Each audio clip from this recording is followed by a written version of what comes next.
Today, we are going to focus on part 2 of the IELTS speaking test.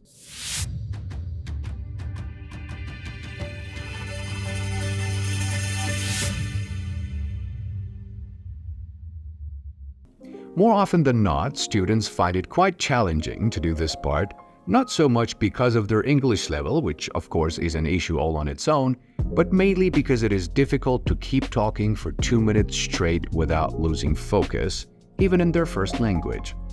So, it takes quite a lot of practice and feedback for you to get the hang of it.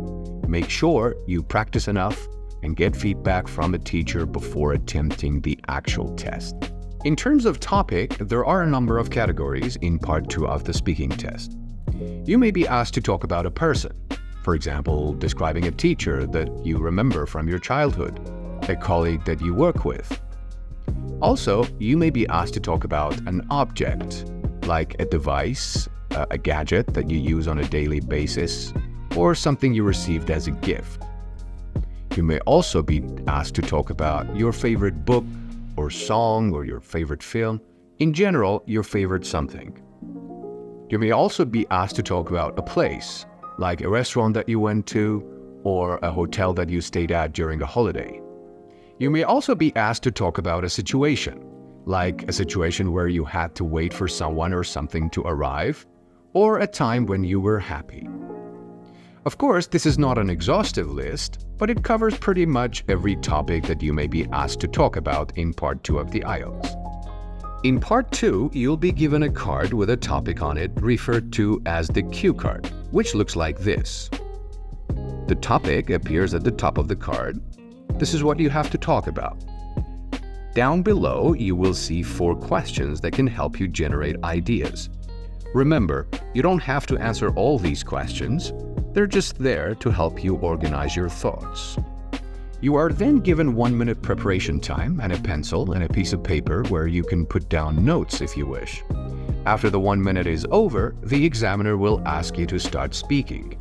You should speak for 1 to 2 minutes about the given topic, although it is recommended to make it up to the full 2 minutes to ensure a higher score.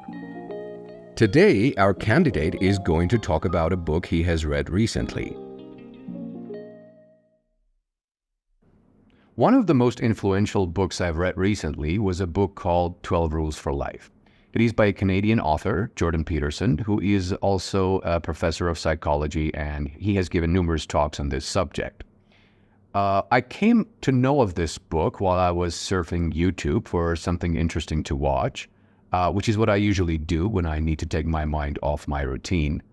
And I came across this 1-hour lecture where he was promoting his book, kind of like a summary of the content and a bit of further explanation about each chapter. It seemed interesting, so I decided to buy the book and start reading it.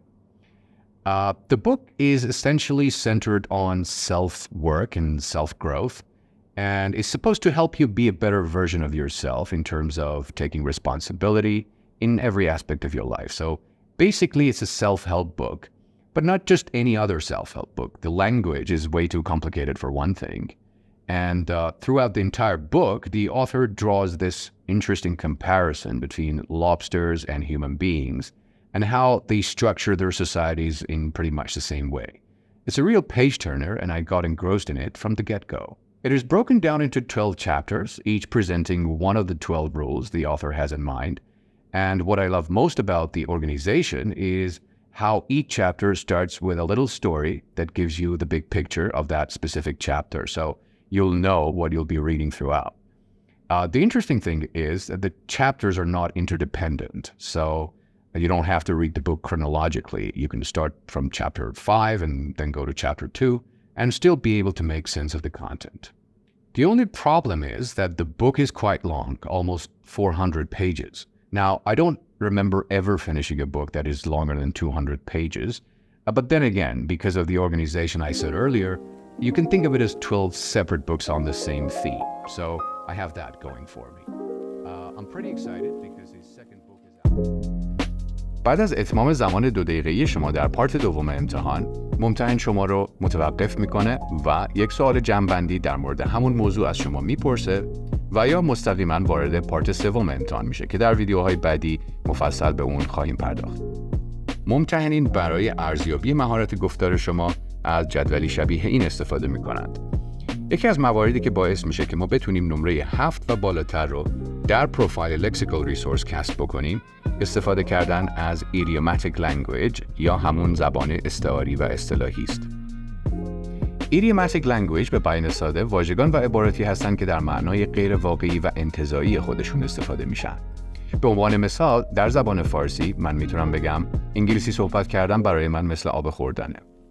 مثل آب خوردن یک نمونه است از ایدیوماتیک لنگویج در زبان فارسی. یا در مواقعی میتونم به طرف مقابلم بگم قدمتون روی چشم. البته باید به این نکته توجه داشته باشیم که استفاده کردن از ایدیوماتیک لنگویج به تنهایی باعث بالا رفتن نمره ما نمیشه. ما باید با کاربرد هر اصطلاحی که استفاده میکنیم آشنا باشیم. به عنوان مثال در زبان فارسی مثل آب خوردن یک اصطلاح غیر رسمیه، در صورتی که قدم شما روی چشم مؤدبانه تر و رسمی تر است. با همدیگه نگاهی میندازیم به نمونه هایی از ایدیوماتیک لنگویج که کاندیدیت ما امروز در جوابش استفاده کرد. Come to do something means to start to do something. For example, we came to realize that his account was not entirely accurate. Take your mind off something means to stop thinking and worrying about something.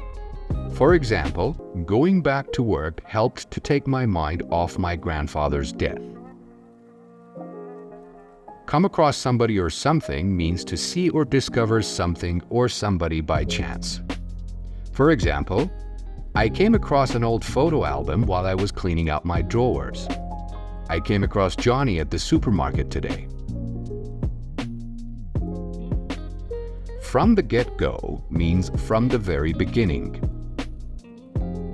Harry's been involved in the project from the get-go. From the get-go, I knew these tapes were special. The big picture means the most important facts about something. For example, in my work, I try to concentrate on the big picture and not be distracted by details. شما هم از چالش هاتون در مهارت گفتار برای ما کامنت بذارید تا در ویدیوهای بعدی به اونها بپردازیم.